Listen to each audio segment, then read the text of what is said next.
Hello guys, lucky ഫാമിലിയുടെ പുതിയൊരു വീഡിയോയിലേക്ക് എല്ലാവർക്കും സ്വാഗതം എന്ന് പറ. സ്വാഗതം എന്ന് പറ. വെൽക്കം എന്ന് പറ. വെൽക്കം. അപ്പൊ ഇന്നത്തെ വീഡിയോ എന്ന് വെച്ചാല് നമ്മളുടെ ക്വസ്റ്റ്യൻ ആൻഡ് ആൻസർ വീഡിയോ ആണ്. നമ്മുടെ സെക്കൻഡ് ചാനലിൽ ഞാനൊരു കമ്മ്യൂണിറ്റി പോസ്റ്റ് ഇട്ടിട്ടുണ്ടായിരുന്നു. ആർക്കെങ്കിലും എന്തെങ്കിലും ചോദിക്കാനുണ്ടെങ്കിൽ ചോദിക്കാൻ വേണ്ടിയിട്ട്. അപ്പൊ അതിനൊക്കെയുള്ളൊരു ആൻസർ ആണ്. എന്തായാലും നിങ്ങൾ ആ വീഡിയോ ഒന്ന് കണ്ടിട്ടോ.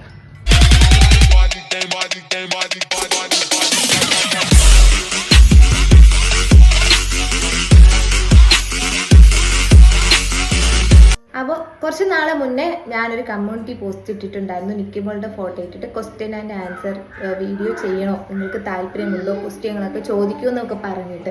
അപ്പോൾ കുറച്ച് സൗണ്ട് ഇഷ്യൂ വരും. നിങ്ങൾ ആരും തന്നെ, ഞാൻ സത്യം ഞാൻ കുളിക്കാൻ വേണ്ടി പോയത്, അതാണ് ഒരു വഴി വല കോലം. അപ്പോൾ അതുകൊണ്ടിട്ട് എന്താ പറയുക, ഒട്ടും തന്നെ വൈകിക്കണ്ട, നമുക്ക് പെട്ടെന്ന് തന്നെ വീഡിയോ സ്റ്റാർട്ട് ചെയ്ത് നമുക്ക് ക്വസ്റ്റ്യനിലോട്ട് കിടക്കാം. ഞാൻ ആരുടെയും പേര് കാര്യങ്ങളൊന്നും വായിക്കുന്നില്ല, ക്വസ്റ്റ്യൻസ് മാത്രമേ വായിക്കുന്നുള്ളൂ. ഞാൻ ആൻസറും പറയാം. അപ്പോൾ ഫസ്റ്റ് ക്വസ്റ്റ്യൻ എന്ന് പറയുന്നത്, ചേച്ചി മാരേജിന് ശേഷം വീട്ടിലേക്ക് പോയിട്ടില്ലേ, വീട്ടുകാർ വിളിച്ചിട്ടും ഇല്ലേ, നിക്കിമോളും ലക്കിമോനും ഇന്റർകാസ്റ്റ് മാരേജ് ചെയ്യുന്നതിൽ ചേച്ചിയുടെ ഒപ്പീനിയൻ എന്താണ്? പിന്നെ നോട്ട് എ പോയിന്റ് കൊടുത്തിങ്ങനെ, ഈ ക്വസ്റ്റ്യൻസ് ഏതെങ്കിലും രീതിയിൽ ഫീൽ ചെയ്തിട്ടുണ്ടെങ്കിൽ സോറി. അപ്പം എനിക്ക് പറയാനുള്ളത്, എൻ്റെ വീട്ടുകാരെ പറ്റി ഞാനൊന്നും ഷെയർ ചെയ്യുന്നില്ല, അത് പോട്ടെ. ബാക്കി നിക്കിമോളുടെയും ലക്കിമോൻ്റെയും ഇന്റർകാസ്റ്റ് മാരേജ് ചെയ്യുന്നതിൽ ചേച്ചിയുടെ ഒപ്പീനിയൻ ചോദിച്ചിരിക്കുന്നു. എനിക്ക് വേറെ ഇഷ്ടക്കേടൊന്നുമില്ല.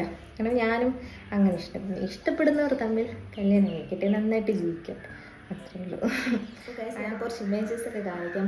അതെന്ന് പറഞ്ഞാൽ എൻ്റെ പണ്ടത്തെ ഫേസാണ്. ഫേസിൽ നിറച്ച് പിമ്പിൾസ് ഉണ്ടായിരുന്നു. എന്താ പറയുക, ഞാൻ ഒരുപാട് മരുന്നുകളൊക്കെ ട്രൈ ചെയ്തിട്ടും എനിക്ക് ഒരു ഫലം ഇല്ലാതെയൊക്കെ പോയി. ഞാനിവിടെ കുറച്ച് ഇമേജസ് ഒക്കെ കൊടുത്തിട്ടുണ്ട്, അപ്പോൾ അത് നിങ്ങളൊന്ന് ശ്രദ്ധിച്ച് നോക്കണം. പിന്നെ എൻ്റെ വീഡിയോസ് കാണുന്ന പഴയ സബ്സ്ക്രൈബേഴ്സിന് അറിയാതിരിക്കാം, എന്താ പറയുക, എനിക്ക് നിറച്ച് മോക്കുരുകളൊക്കെ ഉണ്ടായിരുന്നു. അപ്പം അതൊക്കെ ഒന്ന് മാറിയത് ഇപ്പോഴാണ്. ഞാൻ നിക്കിമോളെ പ്രഗ്നൻ്റ് ആയ സമയത്ത് എനിക്ക് ഭയങ്കര മൂക്കുമായിരുന്നു. ആ സമയത്തുള്ള വീഡിയോസ് കാണുമ്പോൾ നിങ്ങൾക്ക് മനസ്സിലാവും എൻ്റെ ഈ മൂക്കിൽ അതുപോലെ ഈ കവിളിലൊക്കെ നിറച്ച് പിമ്പിൾസ് ആയിരുന്നു. ഞാൻ ഡോക്ടറെ അടുത്ത് പറഞ്ഞപ്പോൾ ഡോക്ടർ പറഞ്ഞു അത് ഹോർമോൺ ചേഞ്ചസ് കൊണ്ടാണ് വന്നത്, അത് മാറുമെന്ന്. പക്ഷേ എനിക്കത് പെട്ടെന്ന് മാറിയൊന്നുമില്ല. എനിക്ക് ഡോക്ടർ പറയുന്നത് പറഞ്ഞാൽ ഒരു 6 മാസമൊക്കെ ആകുമ്പോഴത്തേനത് മാറി ക്ലിയർ ആവുമെന്ന് പറഞ്ഞു. പക്ഷെ എനിക്ക് മാറിയില്ല, എനിക്ക് കൂടിക്കൊണ്ടാണ് ഇരുന്നത്. പിന്നെ ഇപ്പോഴാണ് അതിൽ നിന്ന് ഒരു മോചനം കിട്ടിയത്. എൻ്റെ സ്കിന്നെന്ന് പറയുന്നത് ഓയിലി സ്കിൻ ആയതുകൊണ്ട് മാത്രമാണ് എനിക്ക് ഈ പിമ്പിൾസ് വന്നതും അത് ഇത്രയും പ്രശ്നങ്ങളൊക്കെ ആയതും കൂടെയാണ് ചെയ്തത്, കുറഞ്ഞില്ല, കൂടെയാണ് ചെയ്തത്. സൺസ്ക്രീൻ എന്ന് പറയുന്നത് എല്ലാവരുടെയും ജീവിതത്തിലുള്ള ഒരു മെയിനായിട്ടുള്ള ഒരു കാര്യമാണ്. സൺസ്ക്രീൻ ഇടാതെ ആരും തന്നെ ഇപ്പോൾ പുറത്തു പോകില്ല, കാരണം ഇപ്പോൾ ഭയങ്കര ചൂടാണ്.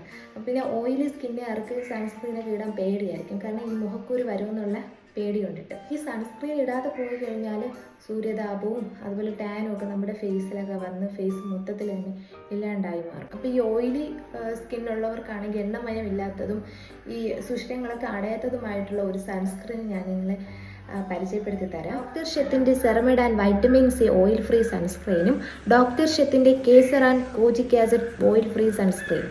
Power of nature and science. Ceramide and vitamin C oil-free sunscreen specially made for oily skin. Extremely lightweight texture with SPF 50 PA++++. Ceramide skin ബാരിയറെ സ്ട്രെങ്ത് ചെയ്യുന്നു. വൈറ്റമിൻ സി സ്കിന്നിനെ നല്ല ബ്രൈറ്റൻ ആക്കുന്നു. Kesar and kojic acid oil free sunscreen specially made for oily skin. ഇത് extremely light weight texture with SPF 50 PA++++. Kojic acid പിഗ്മെന്റേഷനെ reduce ചെയ്യുന്നു. കേസർ ആണെങ്കിൽ നമുക്ക് നല്ലൊരു ഗ്ലോ തരുന്നു. ഞാൻ എന്തായാലും ഒരു ബ്ലോട്ടിംഗ് പേപ്പർ വെച്ച് ടെസ്റ്റ് ചെയ്ത് കാണിക്കാം. ഒരു കയ്യിലാണെങ്കിൽ ഞാൻ ഡോക്ടർ ഷെത്തിൻ്റെ ഓയിൽ ഫ്രീ സൺസ്ക്രീനും മറ്റേ കയ്യിലാണെങ്കിൽ റെഗുലർ സൺസ്ക്രീനും ഞാൻ അപ്ലൈ ചെയ്ത് കൊടുക്കുകയാണ്. ഇനി ബ്ലോട്ടിംഗ് പേപ്പർ വെച്ച് ടെസ്റ്റ് ചെയ്ത് നോക്കാം. ഡോക്ടർ ഷെത്തിൻ്റെ ഓയിൽ ഫ്രീ സൺസ്ക്രീനിൽ ഞാൻ ബ്ലോട്ടിംഗ് പേപ്പർ വെച്ചപ്പോൾ ഒരു ഓയിലും തന്നെ ആ പേപ്പറിൽ കാണാൻ കഴിയുന്നില്ല. നിങ്ങൾക്ക് കാണുമ്പോൾ തന്നെ മനസ്സിലാവും. റെഗുലർ സൺസ്ക്രീനിൽ ഞാൻ വെച്ച് നോക്കിയപ്പോൾ കാണാം, ഓയിൽ അതുപോലെ പേപ്പറിൽ കാണാം. എന്തായാലും നല്ലൊരു അടിപൊളി പ്രോഡക്റ്റ്സ് ആണ്. നിങ്ങൾക്കിത് വാങ്ങിക്കണമെങ്കിൽ ആമസോൺ, ഫ്ലിപ്കാർട്ട്, നൈക, പർപ്പിളിലും ഡോക്ടർ ഷെത്തിൻ്റെ ഒഫീഷ്യൽ വെബ്സൈറ്റിലും അവൈലബിൾ ആണ്. ഇനി 20% ഓഫ് കിട്ടാൻ എൻ്റെ കൂപ്പൺ കോഡായ ലക്കി 2025 നിങ്ങൾ യൂസ് ചെയ്ത് കഴിഞ്ഞാൽ ഡിസ്കൗണ്ടും കിട്ടും. നിക്കിക്ക് അച്ഛനെ കാണുമ്പോഴുള്ള റിയാക്ഷൻ എന്താണ്? വാ, ഉണ്ടോ? വാ, കൊള്ളാം, വാ. ഞാനിതൊക്കെ ഒരു മാതിരിയിലിരിക്കണേ. വാ അമ്മ, നിൽക്കുമ്പോഴേ കാണിച്ചു. അപ്പം എന്തായാലും ഞാൻ ആൻസർ പറയാം. അമ്മയ്ക്ക് വരാൻ ചമ്പലല്ല. നിക്കിക്ക് അച്ഛനെ കാണുമ്പോഴുള്ള റിയാക്ഷൻ എന്താണ്? ഇപ്പം അതിൻ്റെ ഒരു പ്രായമല്ലല്ലോ. നമ്മളിങ്ങനെ എന്ത് കാണിച്ചു കൊടുത്താലും എന്താ പറയുക, ഇങ്ങനെ കണ്ടുകൊണ്ട് അല്ലെങ്കിൽ ഇങ്ങനെ ചിരിച്ചുകൊണ്ടിരിക്കും. പ്രത്യേകിച്ച് റിയാക്ഷൻ ഒന്നും ഇല്ല. ചിരിക്കും അവള്. ചിരിക്കും. അതിപ്പം ഈ പ്രായത്തിൽ എന്ത് കണ്ടാലും ചിരിക്കുമല്ലോ. ഞങ്ങൾക്ക് സുഖമാണ് നിക്കിപ്പെണ്ണെ, നിനക്ക് സുഖമല്ലേ? നമുക്ക് സുഖാണേ, നമുക്ക് സുഖാണ്. ഹായ് പറ. ഇനി വീഡിയോ പറയാൻ വേണ്ടിട്ട് നിക്കിയും കാണും. അപ്പം നമുക്ക് എല്ലാവർക്കും സുഖമാണ്. ലക്കിക്കുട്ടാ ലക്കിയെ കാണിച്ചില്ല. ഇനി അടുത്ത കമന്റ് ലക്കിയെ നമ്മൾ പൂട്ടിയിട്ടിട്ട് വീഡിയോ എടുക്കുന്നു.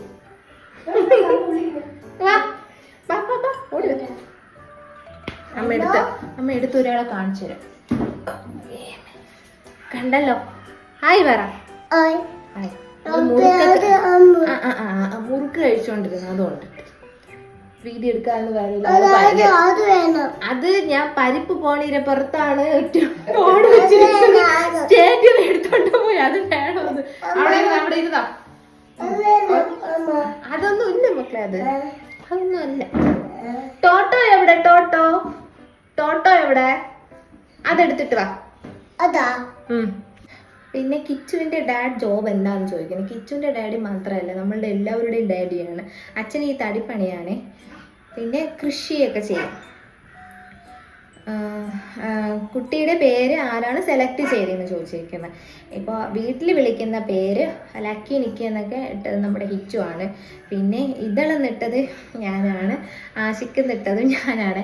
ആക്ച്വലി അവൻ ആശിക്കുന്നല്ല ഇടാൻ വേണ്ടി ഇരുന്നത്, ഐതിക്കുന്ന പേരിടാൻ വേണ്ടിയിട്ടായിരുന്നു ഇരുന്നത്. അപ്പം എയും എസും അടുത്ത് വരട്ടെ എന്ന് വിചാരിച്ചിട്ടാണ് ആശിക്കുന്നിട്ടത്. ഇപ്പോൾ വിചാരിക്കുന്നു അവൻ ഐതിക്ക് ഇതൾ എന്നിട്ടാൽ മതിയായിരുന്നു. കുഴപ്പമില്ല. അടുത്ത് നിക്കിയെ കൂടുതൽ കെയർ ചെയ്യുമ്പോൾ അത് ഞാൻ വായിച്ചല്ലോ, ഇത് തന്നെ റിപ്പീറ്റ് അടിച്ചോണ്ടിരിക്കുന്നത്. ചേച്ചിയുടെ വീട് എവിടെയാണ്? വീട്ടിലൊന്നും പോകാറില്ലേ? നിക്കി മോൾക്ക് സുഖമാണോ എന്ന് ചോദിച്ചിരിക്കുന്നു. നിക്കി മോൾക്ക് സുഖമാണ്. എൻ്റെ വീട് തത്തിയൂരാണ്, പാരൂർ കഴിഞ്ഞ് തത്തിയൂരാണ്, നെയ്യാറ്റിൻകരയ്ക്കകത്ത് തന്നെയാണ്. വീട്ടിലൊന്നും പോകാറില്ലേ? വീട്ടിൽ പോകാറില്ല.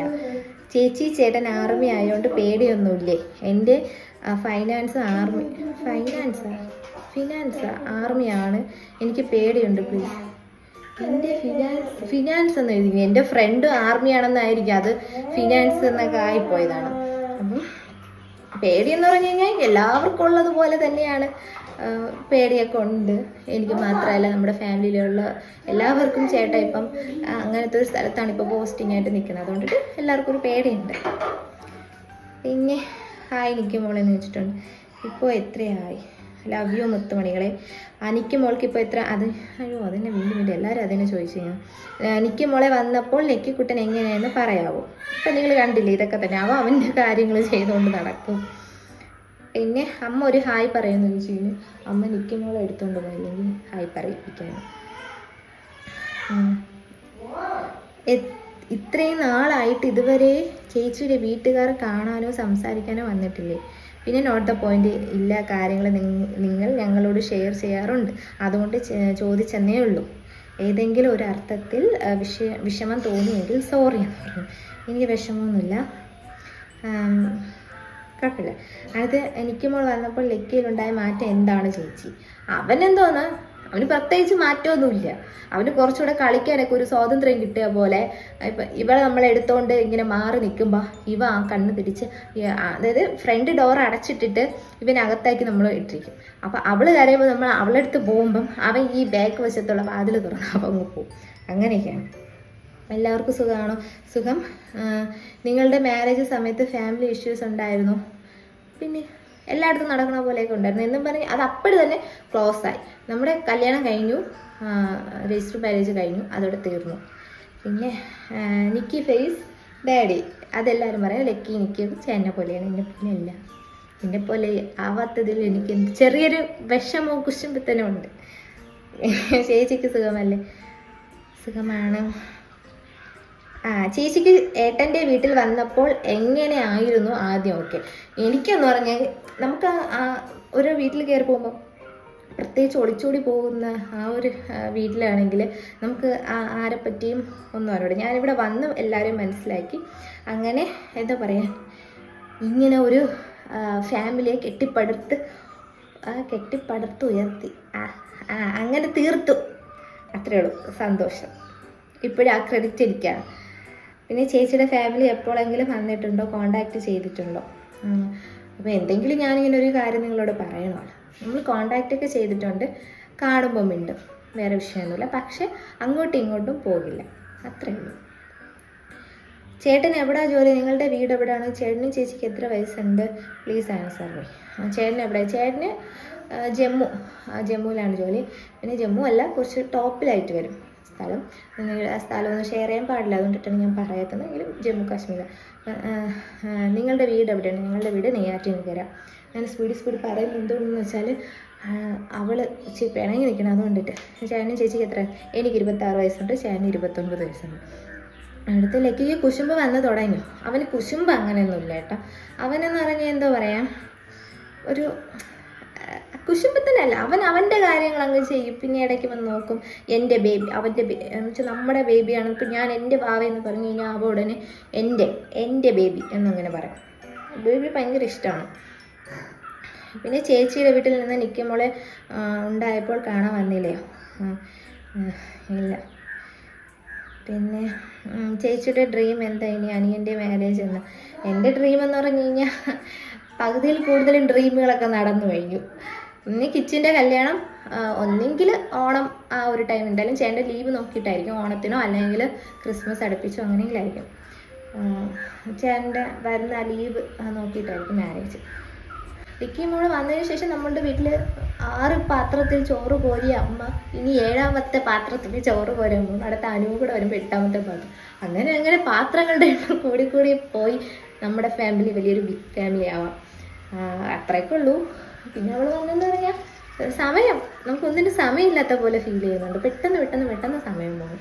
അത്രയ്ക്ക്. ലക്കി കുടൻ്റെ അതേ രീതിയാണോ ചെറുപ്പത്തിൽ നിക്ക് ബേബി ചോദിച്ചത്? പക്ഷേ ഇല്ല, നല്ല ഡിഫറൻ്റ് ഉണ്ട്. ഒരു കാണാൻ ഏകദേശം ഒരേപോലെ ആണെങ്കിലും സ്വഭാവം വളരെ ഡിഫറൻ്റ് ആണ്.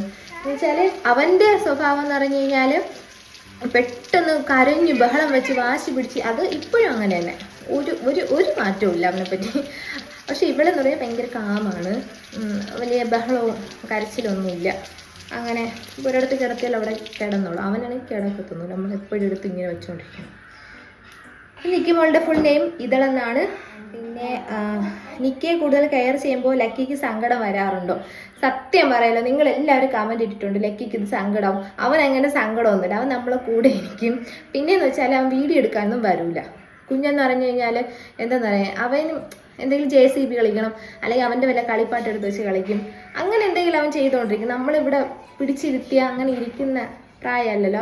അവൻ്റെ കാര്യങ്ങൾ അങ്ങനെ ചെയ്തുകൊണ്ടിരിക്കുക. അതാണ് അവനെ വീഡിയോയിൽ കാണാത്തത്. പിന്നെ ചേച്ചിക്ക് സുഖമല്ലേ? ഓൾ ഫാമിലി മെമ്പേഴ്സ് എല്ലാവർക്കും സുഖമാണ്. പിന്നെ ചേച്ചിയുടെ ഫാമിലി എപ്പോഴെങ്കിലും വന്നിട്ടുണ്ടോ, കോണ്ടാക്ട് ചെയ്തിട്ടുണ്ടോ എന്നൊക്കെ ചോദിച്ചിട്ടുണ്ട്. അപ്പം അങ്ങനെയൊന്നും ഇല്ല. അടുത്ത ബേബിക്ക് എത്ര മാസമായി ചേച്ചി? ഇപ്പം അവൾക്ക് 3 മാസം കഴിഞ്ഞു. ലക്കിക്ക് വെള്ളം എടുത്ത് കൊടുത്തിട്ട് വരാം. ഇപ്പോൾ ലക്കിയെ കൊണ്ട് റീൽ കൂടുതൽ നിക്കി ബേബിയെ കാണുന്നുള്ളൂ. എന്താ എനിക്ക് മനസ്സിലാകുന്നത്? അടുത്ത ലക്കി അവോയ്ഡ് ആക്കുന്ന പോലെ തോന്നുന്നു. ഒരു റീൽസ് കൊണ്ട് ചോദിച്ച് സങ്കടമായിട്ടുണ്ടെങ്കിൽ സോറി. അയ്യോ, അതിനെ ഞാൻ റീസൺ പറഞ്ഞത്. നമ്മുടെ ലക്കിത് ഇപ്പോഴും ആ പൈപ്പ് എനിക്ക് ഇവിടെ കൂടെ കാണാൻ പറ്റും. ഞാൻ ജനലിൻ്റെ ഇവിടെ വെച്ചിട്ടാണ് വീഡിയോ എടുക്കണം. അത് അവൻ പൈപ്പ് തുറന്ന് വെള്ളം എല്ലാം തുറന്ന് വിട്ടുകൊണ്ടിരിക്കുന്നു. ഒന്നത് ഈ കിണറ്റിൽ വെള്ളമായി. സെക്കൻഡ് പ്രഗ്നൻസി പ്ലാൻ ചെയ്തിട്ടാണോ ഇത്ര മന്ത് പ്ലാൻ ചെയ്തിട്ട് പ്ലീസ് ചേച്ചി റിപ്ലൈ തരണം? അതെന്തുവാ സെക്കൻഡ് പ്രഗ്നൻസി പ്ലാൻ ചെയ്തിട്ടാണ്? സെക്കൻഡ് പ്രഗ്നൻസി അതെ പ്ലാൻ ചെയ്തിട്ടാണ്. കാരണം നമുക്കൊരു ഇതുണ്ടായിരുന്നു, ലക്കി കുട്ടാൻ ഒരു 3 വയസ്സൊക്കെ അടുപ്പിച്ചാകുമ്പോൾ അടുത്ത കൊച്ചു മതി എന്നാണ്. അടുത്ത 2 ഡെലിവറിയിലും പോസ്റ്റ് പാർട്ടം ഡിപ്രഷൻ പോലെ ഉള്ള എന്തെങ്കിലും ഉണ്ടായിട്ടുണ്ടോ? അങ്ങനെയൊന്നും ഉണ്ടായിട്ടില്ല. ലക്കിയുടെയും ഡേറ്റ് ഓഫ് ബർത്ത്, ലക്കിയുടെ വന്നിട്ട് 2/6/2021, നിക്കിയുടെ വന്നിട്ട് 9/12/2021. പിന്നെ പോസ്റ്റ് പാർട്ടം ഡിപ്രഷൻ അതിൻ്റെ പറഞ്ഞതിൻ്റെ ഇടയ്ക്കാണ് ഞാൻ പോയത്. പോസ്റ്റ് പാർട്ടം ഡിപ്രഷൻ എന്ന് പറയുന്നത് എനിക്കങ്ങനെ വലുതായിട്ട് എനിക്ക് വന്നിട്ടില്ല. കാരണം ഞാൻ ഇടയ്ക്ക് തന്നെ ഒരു ട്രീറ്റ്മെൻറ്റിനൊക്കെ പോയിരുന്നല്ലോ. അപ്പോൾ അതുകൊണ്ടിട്ട് എനിക്ക് വലിയ കുഴപ്പമൊന്നും ഇല്ലായിരുന്നു. ശാരീരികമായി ഉടുപ്പൂരി തരണോ? ഇതാ വെള്ളം ഞാൻ കാണിച്ചു തരാം. ഇപ്പം എന്താ ഞാൻ ചെയ്യുന്നത്? ഒന്നും കാണിക്കാൻ പാടില്ലതോ. നിക്കർ ഊരിയിട്ടിട്ട് ഉടുപ്പ് നനച്ചോണ്ട് വന്നിരിക്കണം. അമ്മാമ്മ കൂടെ ഓടണം. അടുത്ത് ലക്കിക്ക് നിക്ക ഇഷ്ടമാണോ? എനിക്കും ഉണ്ട് ഇവിടെ മോനും മോളും. മോൻ അവളെ അടിക്കും. അത് എന്ന് പറഞ്ഞാൽ ഇവൻ ചിലപ്പോൾ ദേഷ്യം വന്നിട്ട് ഇവൻ്റെ വല്ല കളിപ്പാട്ടം എടുത്ത് അവളെ ദേഹത്ത് കൊള്ളിക്കൂല, സൈഡിൽ എവിടെയെങ്കിലും ഇട്ടിട്ടാണ്. പിന്നെ baby boy or girl pregnancy symptoms and differences എന്തൊക്കെ ആയിരുന്നു. അപ്പം എനിക്ക് പറയേണ്ടതെന്ന് വെച്ചാൽ അത് ഞാൻ പിന്നെ പറയാം. ഇപ്പം പറഞ്ഞു കഴിഞ്ഞാൽ ശരിയാവൂല, ഒരുപാടുണ്ട് പറയാൻ. അവൻ തലയിൽ കൂടെ വെള്ളം എടുത്തൊഴിച്ചിരിക്കുന്നത്. അപ്പോൾ ശരി ഗായ്സ്, എനിക്ക് വേറെ ഒന്നും പറയാനില്ല, എനിക്ക് ഇത്രയൊക്കെ പറയാനുള്ളൂ. ആ ചേച്ചിക്ക് അച്ഛനും അമ്മയും ഇല്ലേ, അവരെ കാണാറില്ല. വ്ളോഗിൽ ചേച്ചിയുടെ ഫാമിലിയെ കുറിച്ച് പറയുമ്പോൾ അവർ ഉടൻ തന്നെ അവർ വന്ന് നമ്മുടെ ചാനലിൽ ഇങ്ങനെ വ്ളോഗിലൊക്കെ പറയാൻ വേണ്ടി നിൽക്കും. അപ്പോൾ ശരി, അപ്പം ഇതോടുകൂടി വൈൻഡപ്പ് ചെയ്യാണ്. ലക്കിക്ക് ജലദോഷവും പനിയാണ്, അപ്പോൾ അവിടെ നിന്ന് കുളിച്ചുകൊണ്ടിരിക്കും. അപ്പോൾ മറ്റൊരു വീഡിയോ വരുന്നവരേക്കും ബൈ. പിന്നെ എൻ്റെ വീഡിയോ ഇഷ്ടപ്പെട്ടെങ്കിൽ ലൈക്ക് ചെയ്യുക, ഷെയർ ചെയ്യുക, സബ്സ്ക്രൈബ് ചെയ്യുക. വെപ്രാളം കൊണ്ട് എന്തൊക്കെയാണ് പറയണമെന്ന് ഒരു മനസ്സിലാവില്ല. Bye guys.